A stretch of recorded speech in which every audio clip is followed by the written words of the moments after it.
Hey everybody, Joe Joseph here for thedailysheeple.com, and this is your news shot. And I want to go to Yahoo Finance, who had a piece today from the Telegraph, says, cyber attack, latest evidence indicating phishing emails not to blame for the global hack. I know initially I saw that, that they were trying to blame people opening their emails and opening, attachments or going to links that would cause the ransomware to be put on their computers. And I kind of didn't, it was a little too widespread too fast to just blame solely on phishing emails. Now, whether that's a part of it, I don't know. I can tell you, like I said yesterday, this is just the tip of the iceberg. And thousands of computers in China and Japan were hit today by the WannaCry virus.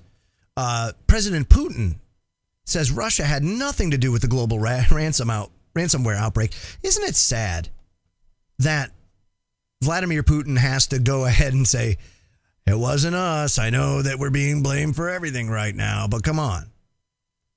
When in reality, it was an NSA program that was exploiting a Microsoft vulnerability that was carelessly leaked or not carelessly leaked. Perhaps it was leaked with well intentions.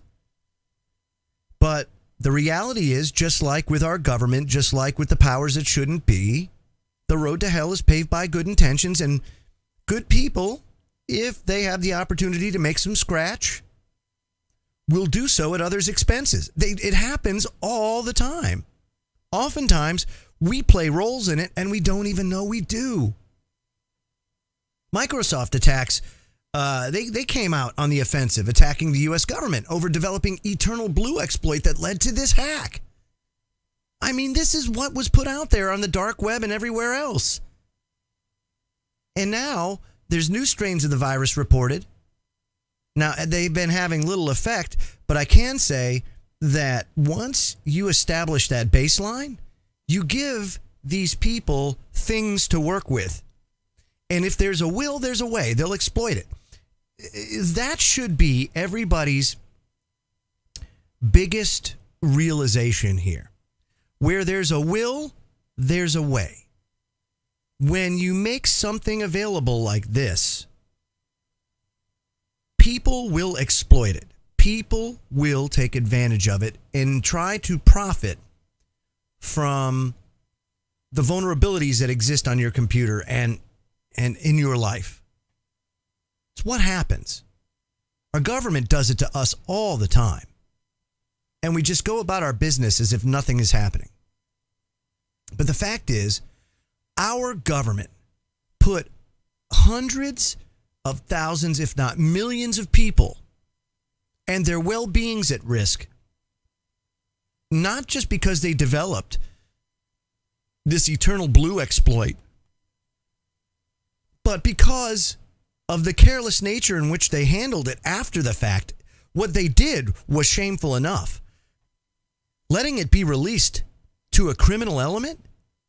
I mean, why are people's heads not rolling?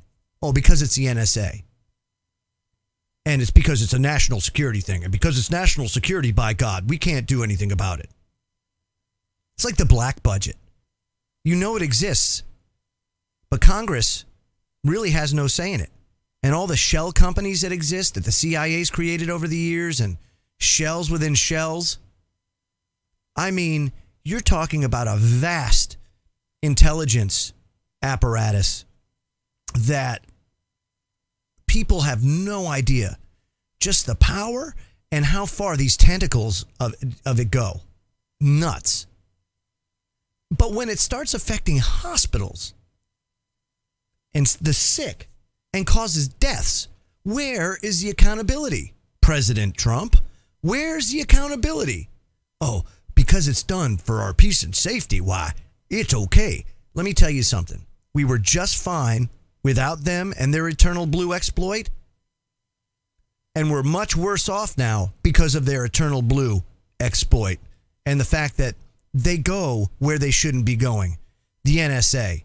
Not to say that you don't need clandestine operations. This has been around for thousands of years. Spies and espionage and all this kind of stuff. But damn, we are in an age, this is uncharted territory. I mean, the last time humanity faced something like this was the Industrial Revolution. And it messed a lot of people up initially. There was an adjustment period. And there's going to be an adjustment period here, but I'm telling you, it's going to get a lot worse before it gets better. I don't necessarily think EMP would be the necessary or would be the imminent risk, but I can say cyber warfare, absolutely. Why? Because an 18-year-old in mama's basement can take down the world if they want. They just got to know what they're doing. Again, uncharted territory. We always talk of the powers that shouldn't be as having this limitless power and limitless resources. But the fact is, knowledge is power. And in this information age and this age of the internet and Internet of Things, and with 5G coming out and everything else, I mean, we are talking about the potential for very, very perilous situations. So, again, pay close attention to what's going on. Shore up your vulnerabilities as best you can. And use the internet, use the computer, use your smartphone as useful tools, but certainly know how to operate should they go down and not become available. I'm Joe Joseph. This was thedailysheeple.com's News Shot. Feel free to comment below and visit our website at thedailysheeple.com. Have a great day, everybody.